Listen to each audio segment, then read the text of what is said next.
Hello friends. आज की video में हम लोग देखेंगे कि ट्रिब्यूनल्स क्या होते हैं और ये कोर्ट्स से कैसे डिफरेंट होते हैं। तो ये तो हम देख चुके हैं कि इंडिया में एक यूनिफाइड जुडिशरी सिस्टम है जिसमें सबसे ऊपर है सुप्रीम कोर्ट, उसके नीचे हाई कोर्ट्स और उसके नीचे डिस्ट्रिक्ट और सेशन कोर्ट्स और सबसे नीचे है सबऑर्डिनेट कोर्ट्स। तो इंडियन जुडिशियल सिस्टम कुछ इस तरह का है और इस जुडिशियल सिस्टम में आज की डेट में अप्रॉक्सीमेटली 12,000 कोर्ट्स हैं। बट हमारे देश की जो पॉपुलेशन है वो है 138 करोड़। अब सोच के देखिए कि 138 करोड़ लोगों के लिए 12,000 कोर्ट सफिशिएंट होंगे। आंसर है नहीं। और ये हमें पता चलता है इंडियन कोर्ट्स में पड़े पेंडिंग केसेस के डेटा से। टाइम्स ऑफ इंडिया में अभी रिसेंटली एक न्यूज़ पब्लिश हुई थी जिसमें कहा गया कि कुल मिलाकर 4.5 करोड़ केसेस भारत के कोर्ट्स में पेंडिंग है एज ऑफ 15 सितंबर 2021। यानी ये बात साफ हो जाती है कि इंडियन जुडिशियल सिस्टम क्लियरली ओवरबर्डन्ड है। तो इंडियन जुडिशरी ओवरबर्डन है ये तो एक बात हो गई। इसके अलावा भी इंडियन जुडिशियल सिस्टम में काफ़ी सारी कमियां हैं, जैसे कि जुडिशियल प्रोसेस बहुत ही टाइम कंज्यूमिंग है, एक एक केस सालों तक खिंचता है। और इसके अलावा जुडिशियल प्रोसीजर्स काफ़ी एक्सपेंसिव होते हैं और आम लोगों के लिए हाई कोर्ट और सुप्रीम कोर्ट के वकीलों को हायर कर पाना संभव ही नहीं होता। और एक बड़ी प्रॉब्लम ये भी है कि जो जजेस होते हैं उनके पास जुडिशियल नॉलेज तो होती है, बट कई केसेस में जुडिशियल नॉलेज के अलावा सब्जेक्ट रिलेटेड मैटर्स की नॉलेज की भी ज़रूरत होती है। फॉर एग्जांपल 2G स्कैम हुआ। अब अगर जज को टेलीकॉम सेक्टर का कुछ भी पता नहीं है, बैंडविड्थ क्या होती है, स्पेक्ट्रम क्या होता है, तो वो किस बेस पर अपना जजमेंट देंगे। तो ऐसे में सिर्फ लीगल अप्रोच सफिशिएंट नहीं होती। तो ये कुछ कमियां हैं जो एग्जिस्टिंग जुडिशियल सिस्टम में है और ऐसे में ज़रूरत है एक अल्टरनेटिव जुडिशियल मैकेनिज्म की जो इन सभी प्रॉब्लम्स को केटर कर सके। तो उस अल्टरनेटिव जुडिशियल मैकेनिज्म के रूप में हम ट्रिब्यूनल को देख सकते हैं, जो कि एक क्वासी जुडिशियल बॉडी है। क्वासी मतलब पार्शियली, यानी एक पार्शियली जुडिशियल बॉडी है। तो चलिए देखते हैं कि ट्रिब्यूनल हमारे एग्जिस्टिंग जुडिशियल सिस्टम के कोर्ट से कैसे अलग है। तो हम अगर जजेस के बेस पर कंपेयर करें तो हमारे एग्जिस्टिंग जुडिशियल सिस्टम के कोर्ट्स में जजेस बेसिकली जुडिशियल मेंबर्स होते हैं। उनकी क्वालिफिकेशंस आप सुप्रीम कोर्ट, हाई कोर्ट्स और सबऑर्डिनेट कोर्ट्स के चैप्टर में पढ़ सकते हैं। और ट्रिब्यूनल्स में जो जजेस होते हैं उनमें जनरली एक जुडिशियल मेंबर होता है और बाकी मेंबर्स टेक्निकल मेंबर्स होते हैं। यानी जिस चीज़ के लिए ट्रिब्यूनल बनाया गया है उस फील्ड के एक्सपर्ट्स जिनका जुडिशरी से कुछ भी लेना देना नहीं है, ट्रिब्यूनल्स में जज वो भी बन सकते हैं। फॉर एग्जांपल, अगर एनवायरनमेंट इश्यूज़ के लिए ट्रिब्यूनल बनाया गया है तो एनवायरनमेंटलिस्ट को भी जजेस बनाया जा सकता है। अब अगर बात करें प्रोसीजर की, तो ये तो हमें पता है कि जो कोड्स हैं वो डिटेल्ड स्टैच्यूटरी प्रोसीजर रूल्स जैसे कि कोड ऑफ सिविल प्रोसीजर और एविडेंस एक्ट द्वारा गवर्न होते हैं और इन्हें इनके अकॉर्डिंग ही चलना होता है। They can not deviate from these rules. But tribunals के केस में ऐसा नहीं है। ट्रिब्यूनल्स जो है वो कोड ऑफ सिविल प्रोसीजर और एविडेंस एक्ट्स को जहाँ पर ज़रूरत है वहाँ पर फॉलो करते हैं और चाहे तो इनसे डेविएट भी कर सकते हैं। तो हम ये समझ पा रहे होंगे कि कोर्ट्स और ट्रिब्यूनल्स में क्या डिफरेंस है और किस तरह जो प्रॉब्लम्स हमारे एग्जिस्टिंग जुडिशियल सिस्टम में है वो कैसे ट्रिब्यूनल्स दूर कर सकते हैं। बट प्रॉब्लम ये है कि जब हमारा कॉन्स्टिट्यूशन बनकर तैयार हुआ था तो उसमें ट्रिब्यूनल्स बनाने से रिलेटेड कोई भी प्रोविज़न नहीं था। एक्चुअली ट्रिब्यूनल शब्द का इस्तेमाल एक दो आर्टिकल्स में हुआ था, बट कोई भी ऐसा प्रोविज़न नहीं था जिसमें ये पता चल सके कि ट्रिब्यूनल्स कब बनाना है, कैसे बनाना है और ट्रिब्यूनल्स बनाने की अथॉरिटी किसके पास है। तो इसके लिए एक कमेटी सेटअप की गई जिसका नाम था स्वर्ण सिंह कमेटी। इस कमेटी ने अपनी रिकमेंडेशंस में एडमिनिस्ट्रेटिव ट्रिब्यूनल्स बनाने का प्रस्ताव दिया। ये रिकमेंडेशन 1976 में दी गई। तो जब गवर्नमेंट को ये रिकमेंडेशंस मिली तो उन्होंने पार्लियामेंट में एक कॉन्स्टिट्यूशनल अमेंडमेंट बिल पास किया जिसके through 47th constitutional amendment act लाया गया। इस एक्ट के ज़रिए हमारे कॉन्स्टिट्यूशन में दो आर्टिकल्स ऐड किए गए, आर्टिकल 323A और आर्टिकल 323B। आर्टिकल 323A ने पार्लियामेंट को ऑथराइज़ किया कि वो ट्रिब्यूनल्स को इस्टेब्लिश कर सकते हैं और आर्टिकल 323A के थ्रू जो ट्रिब्यूनल्स पार्लियामेंट इस्टेब्लिश करती है उन्हें कहा जाता है एडमिनिस्ट्रेटिव ट्रिब्यूनल्स। इसके अलावा आर्टिकल 323B ने पार्लियामेंट और सभी स्टेट्स के स्टेट लेजिस्लेचर को ऑथराइज़ किया कि based on their legislative competence, मतलब जिन सब्जेक्ट्स पर उनके पास लॉ बनाने की पावर है, उनसे रिलेटेड मैटर्स के डिस्प्यूट रिजोल्यूशन के लिए वो ट्रिब्यूनल्स बना सकते हैं। इन ट्रिब्यूनल्स को कहा जाता है ट्रिब्यूनल्स फॉर अदर मैटर्स। अब अगर हम आर्टिकल 323A पर फोकस करें तो हमने कहा कि पार्लियामेंट को ऑथराइज़ किया गया था कि वो एडमिनिस्ट्रेटिव ट्रिब्यूनल्स इस्टेब्लिश कर सकती है। तो ऑब्वियस सी बात है कि पार्लियामेंट ने इन ट्रिब्यूनल्स को इस्टेब्लिश करने के लिए कोई ना कोई एक्ट पास किया होगा जिसके थ्रू ये एडमिनिस्ट्रेटिव ट्रिब्यूनल्स बनाए गए होंगे। तो इस एक्ट या लॉ का नाम है एडमिनिस्ट्रेटिव ट्रिब्यूनल्स एक्ट 1985 और इस एक्ट के ज़रिए पार्लियामेंट ने एक नहीं बल्कि 2 ट्रिब्यूनल्स इस्टेब्लिश किए थे। पहला सेंट्रल एडमिनिस्ट्रेटिव ट्रिब्यूनल और दूसरा state administrative tribunal. Hello friends, आज की वीडियो में हम लोग देखेंगे कि अगर आप प्रेसिडेंट बनना चाहते हैं तो कैसे बन सकते हैं। किसी भी जॉब को करने से पहले आप चाहेंगे कि आपको ये पता हो कि वो जॉब है क्या। तो basically president, vice president, prime minister, council of ministers और अटॉर्नी जनरल ऑफ इंडिया, ये सब यूनियन एग्जीक्यूटिव्स के पार्ट हैं। इनमें बेसिकली काउंसिल ऑफ मिनिस्टर्स, जिसके हेड प्राइम मिनिस्टर होते हैं, ये रियल एग्जीक्यूटिव हैं। इन्हीं की एडवाइस पर प्रेसिडेंट को अपनी पावर्स और फंक्शंस का इस्तेमाल करना होता है। और 42nd कॉन्स्टिट्यूशनल अमेंडमेंट में तो ये भी मैंडेटरी कर दिया गया था कि अब से प्राइम मिनिस्टर और काउंसिल ऑफ मिनिस्टर जो भी एडवाइस देंगे प्रेसिडेंट को वो माननी ही होगी। ये constitutional amendment act Indira Gandhi ji की सरकार के दौरान आया था 1976 में। उसके बाद जनता पार्टी की सरकार 1978 में 44th कॉन्स्टिट्यूशनल अमेंडमेंट एक्ट लेकर आई, जिसमें कहा गया कि अगर प्रेसिडेंट चाहे तो प्राइम मिनिस्टर और काउंसिल ऑफ मिनिस्टर्स की एडवाइस को रिकंसिडर करने के लिए कह सकते हैं। हालांकि अगर रिकंसिडर करने के बाद भी वो प्रेसिडेंट को सेम एडवाइस दें तो प्रेसिडेंट को उनकी एडवाइस माननी होगी। तो आप देख सकते हैं कि प्रेसिडेंट एक नॉमिनल एग्जीक्यूटिव है, वो स्टेट के हेड हैं बट यूनियन एग्जीक्यूटिव के हेड नहीं है। As a head of the state वो नेशन को रिप्रेजेंट करते हैं, बट क्या वो नेशन को रूल भी करते हैं? नहीं, वो सिर्फ रिप्रेजेंट करते हैं, वो नेशन को रूल नहीं करते। तो आपने प्रेसिडेंट का जॉब डिस्क्रिप्शन तो देख लिया, और अगर अभी भी आप प्रेसिडेंट बनने में इंटरेस्टेड हैं तो प्रेसिडेंट बनने के प्रोसेस को भी समझिए। किसी भी जॉब के लिए हमें सबसे पहले उसका एलिजिबिलिटी क्राइटेरिया देखना होता है, फिर इस जॉब के लिए अप्लाई कैसे करते हैं ये देखना होता है, सिलेक्शन प्रोसेस क्या है और फिर अपॉइंटमेंट प्रोसेस क्या रहेगा।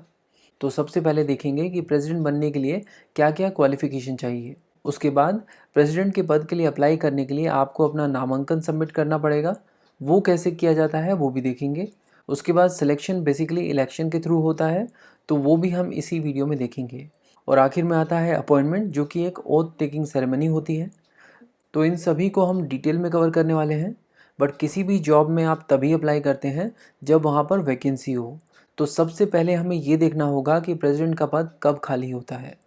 देखो, कोई भी प्रेसिडेंट अपने पद पर 5 साल तक रहता है। रामनाथ कोविंद जो हैं ये 2017 में प्रेसिडेंट बने, इसका मतलब अब प्रेसिडेंट की ओपनिंग 2022 में निकलेगी। इसके अलावा इन 5 साल के बीच में अगर करंट प्रेसिडेंट की डेथ हो जाए, प्रेसिडेंट खुद अपना इस्तीफ़ा दे दें या फिर उनका इम्पीचमेंट हो जाए, तो इन केसेस में प्रेसिडेंट का पद खाली हो सकता है। तो आप मान के चल सकते हैं कि 2022 यानी अगले साल प्रेसिडेंट की ओपनिंग निकलने वाली है। तो सबसे पहले हम ये चेक करेंगे कि क्या आप प्रेसिडेंट बनने के लिए क्वालिफाइड हैं या नहीं। क्वालिफ़िकेशन तो बेसिकली सिंपल है। पहली बात तो ये कि आप इंडिया के सिटीज़न होने चाहिए, एज आपकी 35 ईयर्स या उससे ज़्यादा होनी चाहिए। तीसरी रिक्वायरमेंट ये है कि लोकसभा मेंबर बनने के लिए इलेक्शन में खड़े होने के लिए जो भी रिक्वायरमेंट है उसे आप फुलफ़िल कर रहे होने चाहिए। आज की डेट में लोकसभा का इलेक्शन लड़ने के लिए एक सिंपल सी रिक्वायरमेंट है कि आपकी एज 25 साल होनी चाहिए या 25 साल से ज़्यादा होनी चाहिए। हालांकि पार्लियामेंट कोई भी लॉ बनाकर इस रिक्वायरमेंट में कुछ और पॉइंट्स ऐड कर सकता है, और जब पार्लियामेंट ऐसी कोई नई रिक्वायरमेंट ऐड करेगी तो प्रेसिडेंट की एलिजिबिलिटी क्राइटेरिया को भी वो इम्पैक्ट करेगी। अब चौथी और आखिरी रिक्वायरमेंट ये है कि आप कोई भी ऑफिस ऑफ प्रॉफिट नहीं होल्ड करने चाहिए। ऑफिस ऑफ प्रॉफिट हम फंडामेंटल राइट्स वाली वीडियोस में ऑलरेडी पढ़ चुके हैं, अगर आपको याद नहीं है तो आप वापस से चेक कर सकते हैं।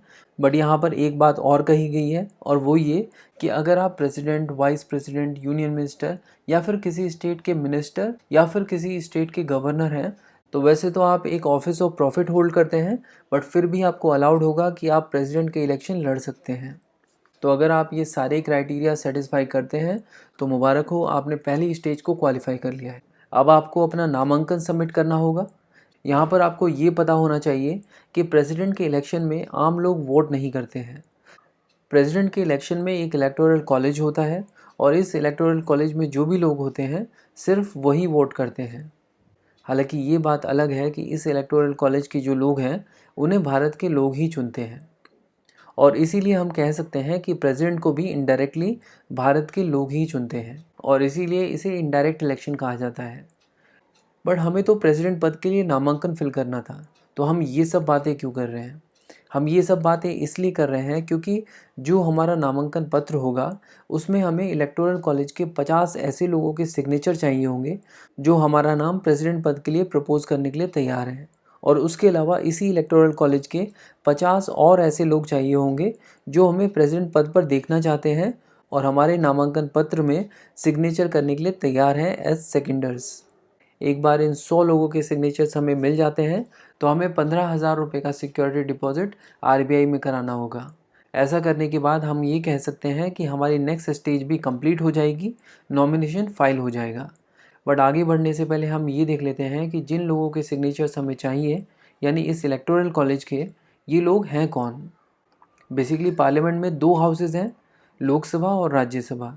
इस तरह स्टेट लेजिस्लेचर में भी 2 हाउसेज होते हैं, लेजिस्लेटिव असेंबली और लेजिस्लेटिव काउंसिल। हर एक स्टेट में लेजिस्लेटिव असेंबली तो होती है बट लेजिस्लेटिव काउंसिल होगी या नहीं होगी ये ज़रूरी नहीं है। अब अगर हम लोग लोकसभा और राज्यसभा को देखें तो यहाँ इन दोनों हाउसेज में कुछ सदस्य नॉमिनेटेड होते हैं और कुछ मेंबर्स इलेक्टेड। इसी तरह स्टेट लेजिस्लेचर के दोनों हाउसेज में कुछ सदस्य नॉमिनेटेड होते हैं और कुछ सदस्य इलेक्टेड। अब ये जो लोकसभा और राज्यसभा के इलेक्टेड सदस्य हैं ये इस इलेक्टोरल कॉलेज के पार्ट बनते हैं। इसके अलावा सभी स्टेट्स और 2 यूनियन टेरिटरीज दिल्ली और पुडुचेरी, इनकी लेजिस्लेटिव असेंबली में जो इलेक्टेड सदस्य हैं ये भी इलेक्टोरल कॉलेज के पार्ट होते हैं। बट किसी भी स्टेट या यूनियन टेरिटरी में जो लेजिस्लेटिव काउंसिल है वो इस इलेक्टोरल कॉलेज के पार्ट नहीं बनते हैं। इनफैक्ट अगर किसी भी स्टेट की लेजिस्लेटिव असेंबली अगर डिसॉल्व है तो उस पर्टिकुलर स्टेट की लेजिस्लेटिव असेंबली के इलेक्टेड मेंबर्स को इलेक्टोरल कॉलेज का पार्ट नहीं माना जाएगा। तो मोटे मोटे तौर पर हम ये कह सकते हैं कि इस इलेक्टोरल कॉलेज में कुछ लोग एमपी हैं और कुछ एमएलए। आज की डेट में इस इलेक्टोरल कॉलेज में 776 एमपी हैं और 4120 एमएलए।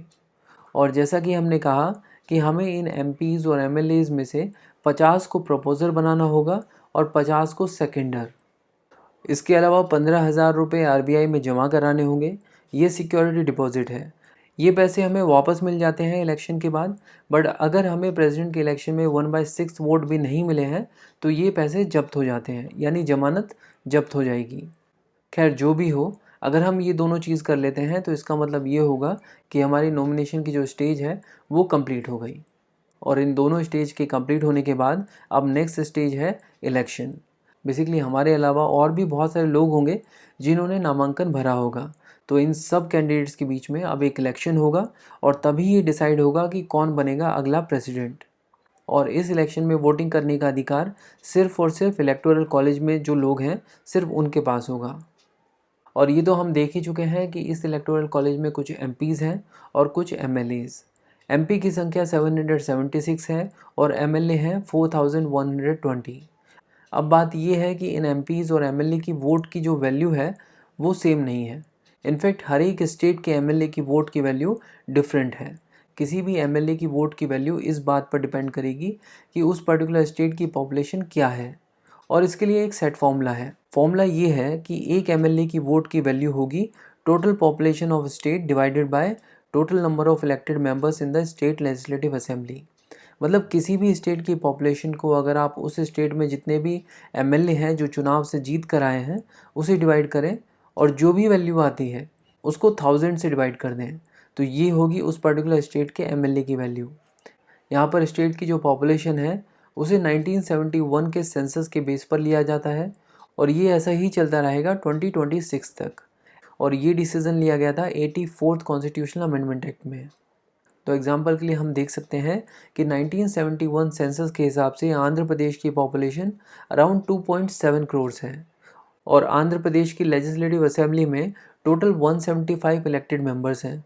तो हमारे फॉर्मूले के हिसाब से आंध्र प्रदेश के एमएलए की जो वोट की वैल्यू है वो हुई 159, यानी आंध्र प्रदेश का एमएलए अगर एक वोट डालेगा तो उसकी वैल्यू काउंट होगी 159। इसी तरह दिल्ली के इलेक्टेड एमएलए की वोट की वैल्यू को भी हम कैलकुलेट कर सकते हैं और आप देख सकते हैं कि दिल्ली के एमएलए की वोट की वैल्यू बस 58 है।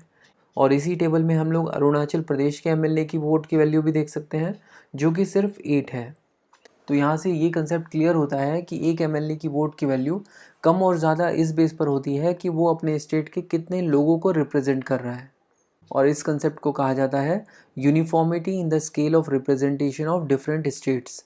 तो अगर हम इन 4120 MLAs की वोट की वैल्यू को सम अप करें तो ये वैल्यू आएगी 5,49,495। तो MLAs की वोट की वैल्यू तो हमने देख ली, बट MPs की वोट की वैल्यू वो क्या होगी? तो इसके लिए हमारे कॉन्स्टिट्यूशन में लिखा है कि सारे MLAs की वोट की जो भी वैल्यू होगी वही वैल्यू सारे MPs की वोट की वैल्यू भी होगी। यानी 776 MPs की जो वोट की वैल्यू है वो भी 5,49,495 ही होगी। तो अगर हम एक MP की वोट की वैल्यू को देखें तो ये हो जाएगी 708। तो एक MP की वोट की वैल्यू है 708, जबकि एक MLA की वोट की वैल्यू 7 से 208 तक वेरी करती है। बेसिकली यूपी के जो MLA हैं उनकी वोट की वैल्यू सबसे ज़्यादा है, जो है 208। और ये जो वोटिंग है ये सीक्रेटली होती है। किस MLA या MP ने अपना वोट किसको दिया है ये उसकी पार्टी को भी नहीं पता होता है। अब क्वेश्चन ये है कि किसी भी कैंडिडेट को ये इलेक्शन जीतने के लिए कितने वोट्स चाहिए होंगे। तो एक कैंडिडेट को कितने वोट चाहिए होंगे इलेक्शन जीतने के लिए, उसके लिए एक टर्म यूज़ की जाती है, उसका नाम है इलेक्टोरल कोटा। तो चलिए देखते हैं कि ये इलेक्टोरल कोटा कैसे डिसाइड होता है। इसे हम एक छोटे से एग्जाम्पल से डिस्कस करेंगे। मान लीजिए वोटर्स 5 हैं और इन्हें वोट्स के ज़रिए 2 लोगों में से किसी एक को चुनना है। तो सीधी सीधी बात है कि 5 में से 3 वोट जिसको भी मिल जाएंगे इलेक्शन वही जीत जाएगा। तो इसी को कहा जाता है इलेक्टोरल कोटा, यानी minimum number of votes required to win the election. But हमारा एग्जाम्पल बहुत सिंपल था, इसीलिए इलेक्टोरल कोटा निकालना बहुत आसान था। बट जब बड़े बड़े इलेक्शंस होते हैं तो उसमें इलेक्टोरल कोटा निकालने के लिए एक फॉर्मूले का इस्तेमाल किया जाता है। और ये फॉर्मूला कहता है कि जितने लोगों को फाइनली चुनना है उसमें एक ऐड कर दीजिए और उस वैल्यू से आप total number of valid votes को डिवाइड कर दीजिए और जो भी वैल्यू आएगी उसमें आप फिर से 1 ऐड कर दीजिए। ये होगा इलेक्टोरल कोटा। अगर हम वापस से अपने एग्जाम्पल में इस फॉर्मूले को यूज़ करें तो आप देख सकते हैं कि टोटल 5 लोगों ने वोट किया था, उसे हम डिवाइड करेंगे उस वैल्यू से जितने लोग हमें चुनने थे और हमें सिर्फ एक ही चुनना था। इसमें हमें 1 ऐड करना होगा और इसका जो भी आंसर आएगा उसमें भी हमें 1 ऐड करना होगा। तो ये जो है इसे कैलकुलेट करके वैल्यू आएगी 2.5। 1 ऐड करेंगे तो ये हो जाएगी 3.5।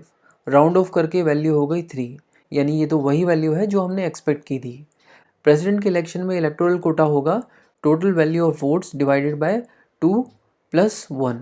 तो इलेक्टोरल कॉलेज क्या है ये हमें क्लियर है, कैंडिडेट्स हमारे पास हैं ही, और इलेक्टोरल कोटा क्या है ये भी हमें क्लियर हो गया। अब बात करते हैं वोटिंग की। वोटिंग के लिए सिस्टम ऑफ प्रोपोर्शनल रिप्रेजेंटेशन का इस्तेमाल होगा और प्रोपोर्शनल रिप्रेजेंटेशन का जो तरीका प्रेसिडेंट इलेक्शन में यूज़ होता है वो है सिंगल ट्रांसफरेबल वोट। तो इस तरीके को हम एक एग्जांपल से समझेंगे। इस सिस्टम में बैलेट पेपर कुछ इस तरह का होता है। इस बैलेट पेपर पर जितने भी कैंडिडेट्स प्रेसिडेंट का इलेक्शन लड़ रहे हैं उनका नाम लिखा होगा। इलेक्टोरल कॉलेज के हर एक मेंबर को अपनी अपनी प्रेफरेंसेस बतानी होंगी। फॉर एग्जांपल मैं चाहता हूं कि बी प्रेसिडेंट बने और उसके लिए बी को मैं फर्स्ट प्रेफरेंस देता हूं। बट अगर बी प्रेसिडेंट नहीं बनते हैं तो मैं दूसरे नंबर पर ए को चाहूँगा कि वो प्रेसिडेंट बन जाए, और वो भी अगर प्रेसिडेंट नहीं बनते हैं तो सी चलेगा, और सी भी नहीं बनते हैं तो डी ठीक रहेगा। इलेक्टोरल कॉलेज के हर एक मेंबर को इस तरह अपनी प्रेफरेंसेस बैलेट पेपर पर लिखनी होगी। तो ये तो हो गई वोटिंग। अब हम काउंटिंग के प्रोसेस को समझेंगे। एक सिनेरियो को कंसिडर करते हैं। यहाँ पर हम देख सकते हैं कि प्रेसिडेंट इलेक्शन के लिए टोटल 4 कैंडिडेट्स हैं, ए, बी, सी और डी। तो यहाँ पर इलेक्टोरल कोटा होगा total value of votes divided by 2 + 1। यहाँ पर हम देख सकते हैं कि टोटल 8 लोगों ने वोट किया है। सिंप्लीफाई करने के लिए हम हर एक वोट की वैल्यू को 1 ही मानकर चल रहे हैं, क्योंकि कुल मिलाकर 8 लोगों ने वोट किया है। तो टोटल वैल्यू ऑफ वोट हुई 8, यानी इलेक्टोरल कोटा हो गया 5। तो चलिए अब काउंटिंग शुरू करते हैं। फर्स्ट फेज़ में सिर्फ फर्स्ट प्रेफरेंस वोट ही काउंट होंगी। तो हम देख सकते हैं कि यहाँ पर ए को 2 बैलेट पेपर में फर्स्ट प्रेफरेंस वोट मिली है, तो हम यहाँ पर ए के सामने 2 लिख देते हैं। इसी तरह अगर हम लोग बी के वोट्स को काउंट करें तो बी को मिली हैं 3 वोट्स, सी को मिली हैं 2 वोट्स, और हम देख सकते हैं कि डी को सिर्फ एक ही फर्स्ट प्रेफरेंस वोट मिला है। इसका मतलब ये कि यहाँ पर किसी भी कैंडिडेट के पास इलेक्टोरल कोटा नहीं है। हमारे कॉन्स्टिट्यूशन में लिखा है कि अगर किसी भी कैंडिडेट के पास इलेक्टोरल कोटा नहीं है प्रेसिडेंट इलेक्शन में, तो जिस भी कैंडिडेट के पास सबसे कम वोट हैं वो प्रेसिडेंट की रेस से बाहर हो जाएगा। तो यहाँ पर डी जो है वो रेस से बाहर होता है, और जो भी कैंडिडेट बाहर होता है उसको जिसने भी वोट किया है उसके वोट उसकी सेकंड प्रेफरेंस को ट्रांसफ़र हो जाएंगे। तो डी को सिर्फ 1 बैलेट पेपर में फर्स्ट प्रेफरेंस मिली थी, उसका वोट अब ए को ट्रांसफ़र हो जाएगा, क्योंकि इस बैलेट पेपर में सेकंड प्रेफरेंस ए को दी गई है। यानी ए के पास अब 2+1 यानी 3 वोट्स हो गए हैं। बट अभी भी किसी भी कैंडिडेट के पास इलेक्टोरल कोटा नहीं है। तो हमें यही प्रोसेस अभी फिर से रिपीट करना होगा, क्योंकि अब सी के पास सबसे कम वोट है, तो इस बार सी रेस से बाहर हो जाएगा। सी को बेसिकली 2 वोट्स मिले थे। इन दोनों बैलेट पेपर्स में हम देख सकते हैं कि बी को सेकंड प्रेफरेंस दी गई थी, तो सी के जो वोट्स हैं वो बेसिकली बी को ट्रांसफ़र हो जाएंगे। यानी बी के पास अब 3+2 यानी 5 वोट्स हो गए हैं। इसी के साथ बी ने इलेक्टोरल कोटा को अचीव कर लिया है और बी इस इलेक्शन को जीत चुके हैं। तो बी जो है वो प्रेसिडेंट बनने के लिए अभी तैयार हैं, बट ऐसा हो सकता है कि कोई कैंडिडेट इस इलेक्शन से नाखुश हो, और अगर ऐसे में वो डिस्प्यूट रेज़ करना चाहते हैं तो वो डिस्प्यूट रेज़ कर सकते हैं सुप्रीम कोर्ट में, और सुप्रीम कोर्ट जो भी डिसीज़न देगा उसे फाइनल डिसीज़न माना जाएगा। प्रेसिडेंट का इलेक्शन आप जीत चुके हैं और आपको प्रेसिडेंट ऑफिस में अब एंटर करना है, बट उससे पहले आर्टिकल 60 में मेंशन ओथ आपको लेनी होगी, और ये जो ओथ है ये आपको chief justice of India administer कराएंगे। अगर chief justice of India available नहीं है तो सुप्रीम कोर्ट के जो भी सीनियर मोस्ट जज हैं प्रेसिडेंट को ये ओथ वो भी दिलवा सकते हैं। कोई भी प्रेसिडेंट या फिर any person acting as a president, for example अगर प्रेसिडेंट की डेथ हो जाती है और वाइस प्रेसिडेंट उनके बिहाफ पर 6 महीने के लिए प्रेसिडेंट बनते हैं, तो ऐसे में उन्हें भी ओथ लेनी ज़रूरी है। इस ओथ में लिखा है कि उन्हें अपने प्रेसिडेंट के फंक्शंस को फेथफुली एग्जीक्यूट करना है, कॉन्स्टिट्यूशन और लॉ को प्रिजर्व, प्रोटेक्ट और डिफेंड करना है, और अपने आप को भारत के लोगों की सर्विस और वेल बीइंग के लिए डिवोट करना है। तो जैसे ही आप ये ओथ लेते हैं, प्रेसिडेंट बनने की सारी प्रक्रिया जो है वो ख़त्म हो जाती है। अब आप अपना बैग पैक करके राष्ट्रपति भवन में शिफ्ट हो सकते हैं।